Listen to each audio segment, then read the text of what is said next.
Hello bachcho, let's see this question and the question says what volume of HCl solution of density 1.2 gram per centimeter cube and containing 36.5% by weight HCl must be allowed to react with zinc in order to liberate 4 gram of hydrogen। तो बच्चों question में क्या बोला गया है कि कितना volume HCl जो है, कितना वॉल्यूम HCl जिसकी डेंसिटी हमें गिवन है और उसका परसेंटेज बाय वेट गिवन है, ठीक है, परसेंटेज बाय मास गिवन है, मतलब कि 36.5 परसेंटेज बाय मास, मतलब 100 ग्राम सोल्यूशन में इतना HCl प्रेजेंट है। और इसमें से पूछा है कि कितना वॉल्यूम जो है वो रिएक्ट करेगा जिंक के साथ ताकि हाइड्रोजन लिबरेट हो सके। तो basically Zn plus HCl gives ZnCl2 plus H2। अगर हम इसे बैलेंस करें तो हमारा यहाँ पे लग जाएगा 2। अब कह रहा है कि इसका कितना वॉल्यूम जो है वो रिएक्ट करेगा जिंक के साथ ताकि ये बन जाए। और कंडीशंस क्या दी है, डेंसिटी की कंडीशन दी है, परसेंटेज बाय मास की कंडीशन दी है, और कितना वॉल्यूम 4 ग्राम हाइड्रोजन बनाएगा। क्या बनाएगा? 4 ग्राम हाइड्रोजन। अब देखिए बच्चों, यहाँ से हमें क्या पता चलता है कि देखिए इसका मोलर मास, यहाँ से मास कितना निकल के आएगा, 2 ग्राम, ठीक है, और मोलिकुलर मास इसका आएगा यहाँ से। HCl का कितना होता है बच्चों, 36.5 होता है, ठीक, कितना होता है, 36.5 ग्राम। अब 2 ग्राम जो हाइड्रोजन है H2 वो कब लिबरेट होती है, जब 2 इंटू 36.5 ग्राम HCl जो है हम यूज करते हैं, मतलब रिएक्ट कराते हैं जिंक के साथ, ठीक। तो 4 ग्राम ऑफ H2 कब लिबरेट होगी, तो 2 into 36.5 gram divided by 2 into 4 gram of HCl।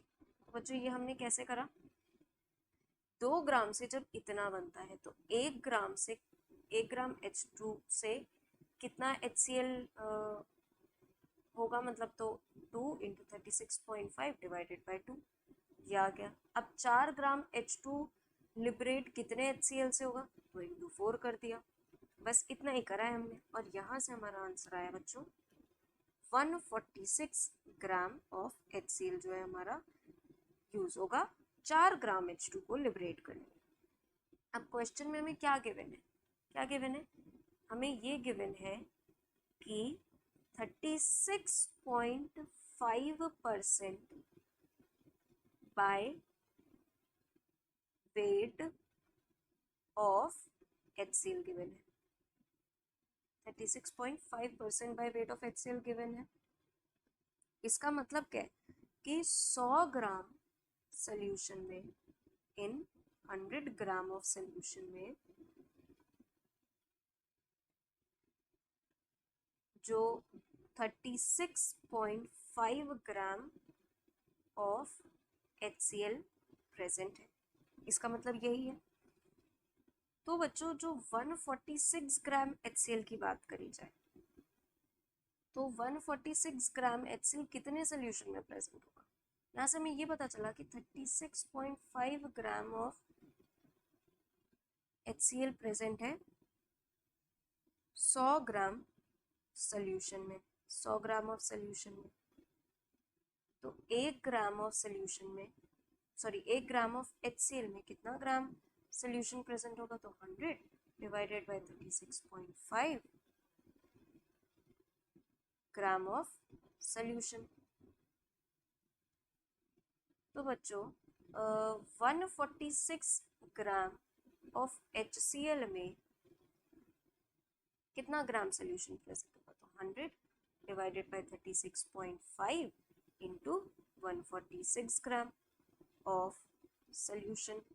तो ये कितना निकल कर आएगा, यहाँ पर लिख लेते हैं ये निकल के आएगा बच्चों 400 ग्राम ऑफ सॉल्यूशन। हमें तो लेकिन HCl के वॉल्यूम से लेना देना कि HCl का वॉल्यूम कितना होगा। तो देखिए मास आ गया हमारे पास डेंसिटी है, तो हम क्या वॉल्यूम नहीं निकाल सकते? बिल्कुल निकाल सकते हैं। डेंसिटी का फॉर्मूला क्या होता है? Mass by volume. हमें वॉल्यूम निकालना है।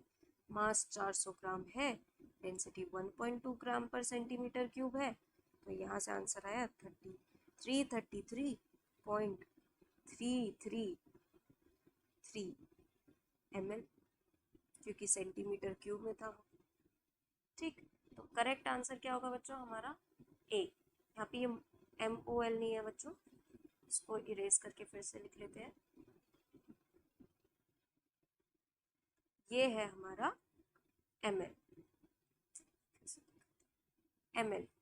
ठीक, तो हमारा करेक्ट ऑप्शन होगा ऑप्शन ए। देखिए बच्चों, यहाँ पे क्या था? बेसिकली H2 का हमें मास गिवन था 4 ग्राम। ठीक, उससे हमने कैसे किस तरीके से हमने वॉल्यूम निकाला है, क्योंकि हमें मास भी HCl का गिवन था सोल्यूशन में, तो हमने वो भी निकाल लिया। अब 146 में भी हमने निकाल लिया। तो बेसिकली यहाँ पे हमने नॉर्मल यूनिटरी मेथड लगाया है, और यहाँ पे कोई लिमिटिंग रिएजेंट वाली कहानी लगाने की ज़रूरत नहीं है। यहाँ पे सिंपल ही क्वेश्चन ये सॉल्व होगा, लिमिटिंग रिएजेंट से क्वेश्चन सॉल्व नहीं होगा। So I hope all of you understood very well. Thank you and best of luck.